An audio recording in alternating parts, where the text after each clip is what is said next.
अहिल्याबाई होलकर के राज्य में सब लोग सुखी थे, और जा गाय माता सुखी हो तो मेरे भाई बहन राज्य में कोई विघ्न आ ही नहीं सकता।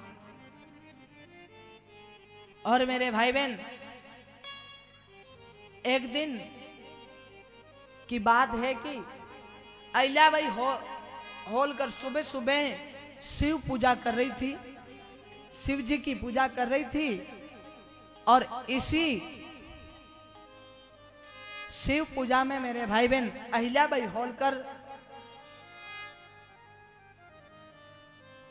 भगवान के ध्यान में मग्न थी।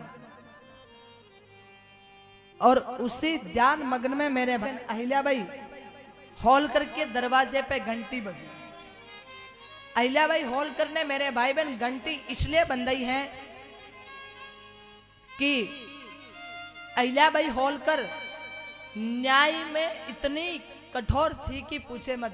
जिनको भी न्याय देना वो तुरंत प्रभाव से देना, सोच विचार के भी टाइम नहीं देती थी अहिल्याबाई होलकर। और उन्होंने बिचौलियों को, दरबार की व्यवस्थाओं को संभालने वालों को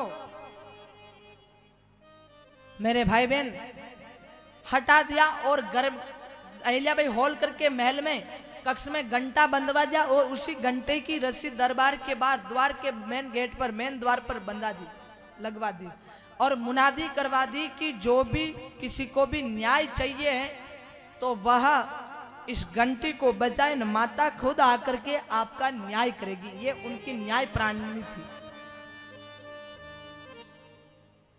मेरे भाई बहन अहिल्याबाई होलकर पूजा कर रही थी, उसी समय घंटी बजी। घंटी बजी कि सेवक को जाकर के, सेवक को भेजा कि जाकर देखो कौन आया सुबह सुबह फरियादी। जाकर के देखा तो कोई नहीं थी, एक गौ माता खड़ी थी। सेवक ने आकर कहा कि माता कोई नहीं है द्वार पर। तो गौ माता ने वापस घंटी बजाई।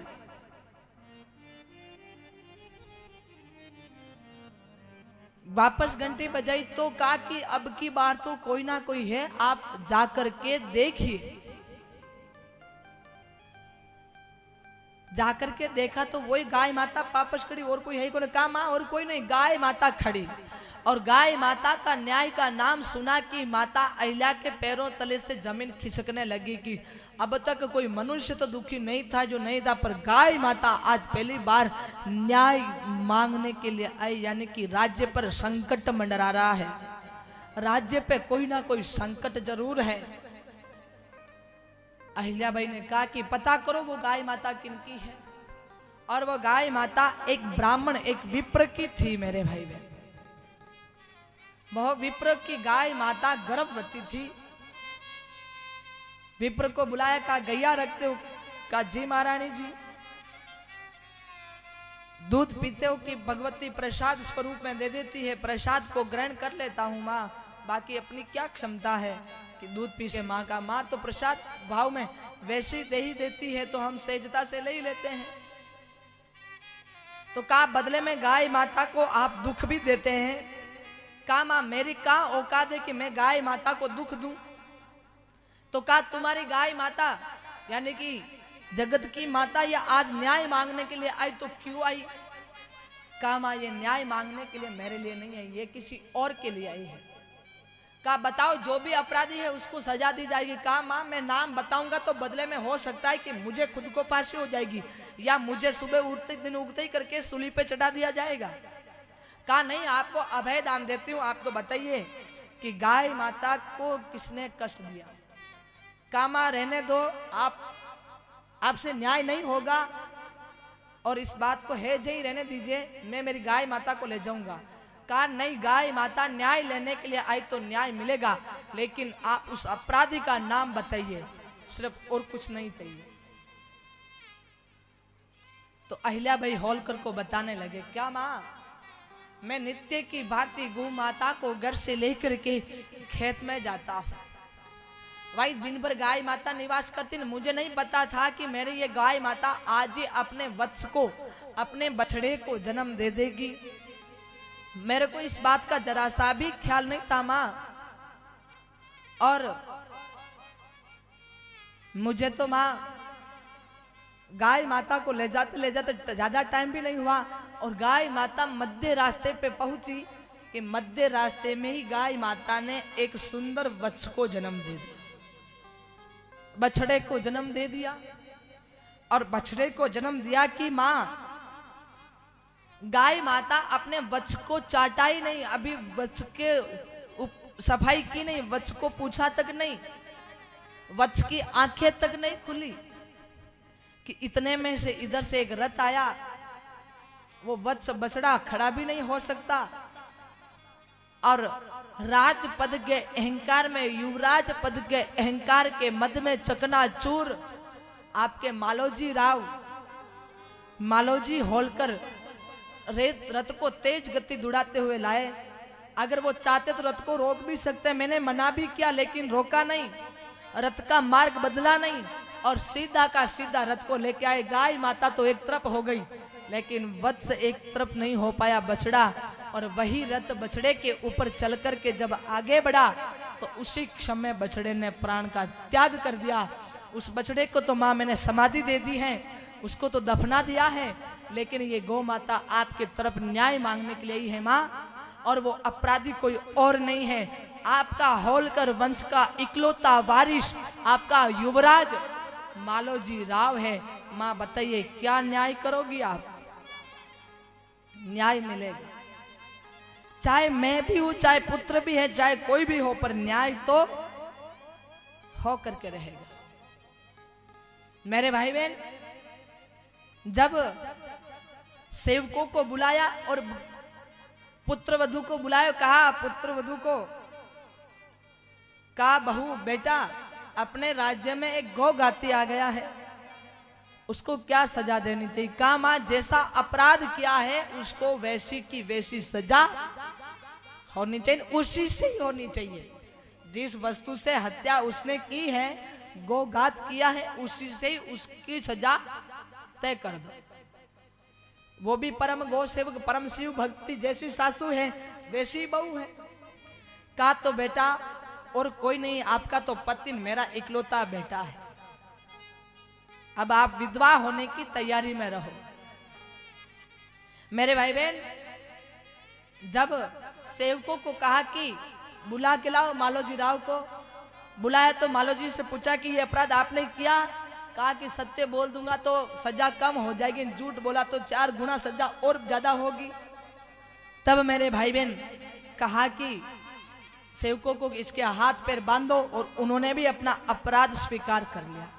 हाथ पैर बंधवा करके कहा कि जिस जगह पर इसने वत्स का प्राण लिया है, गाय माता के बछड़े का प्राण लिया है, उसी जगह पर ले जा करके डाल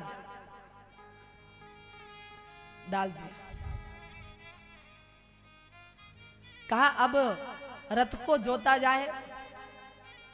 रथ को जोत कर कहा कि इस रथ को तब तक चलाया जाए जब तक बालोजी राव के प्राण निकल ना जाए। सेवक ने मना कर दिया कि माँ इकलौता वारिस, इकलौता राजा बनने वाला है, हम तो ऐसा पाप का काम नहीं करेंगे, हमारे में क्षमता नहीं। आप चाहे हमारे को सजा दे दो, काल कोठरी में डाल दो, चाहे फांसी लगा लो, पर हम ये कदापि ये काम नहीं करेंगे। मेरे भाई बहन,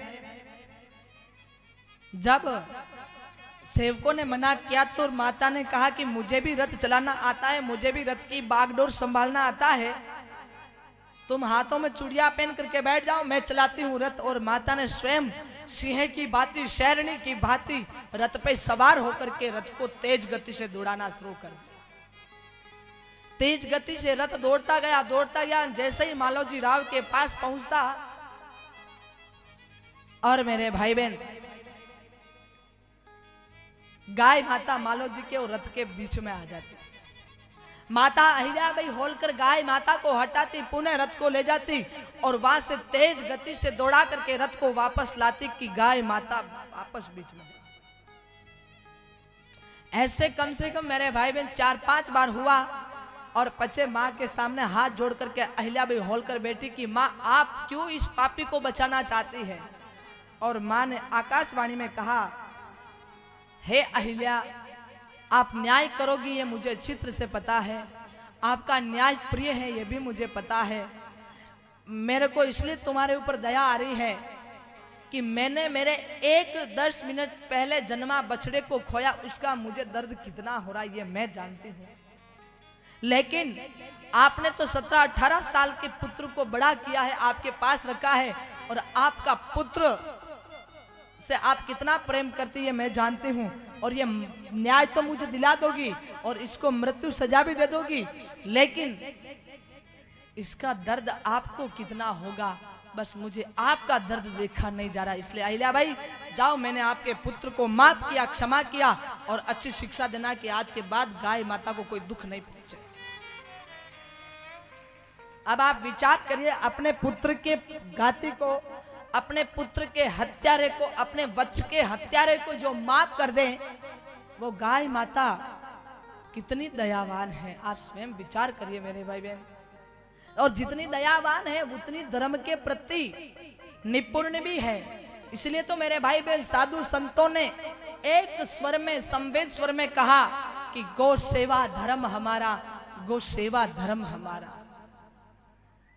मेरे भाई बहन अब विचार करो कि वो अपने पुत्र के हत्यारा को दया कर देश दिखा सकती है, करुणा कर सकती है, हम भी उनके संग में रहेंगे तो मेरे भाई बहन सहजता, सरलता, स्वभावता, दया तो अपने भीतर भी आएगी ही आएगी। ये तय मान करके चलिए।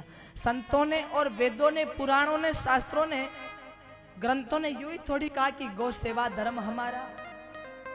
एक बार उसको समर्पित करके देखिए मेरे भाई बहन कि गाय माता को जितना आप सर्वस्व लुटाओगे उसके 4 गुना गौ माता करके देगी ही नहीं देगी। ये आप एक बार करके लौटाइए।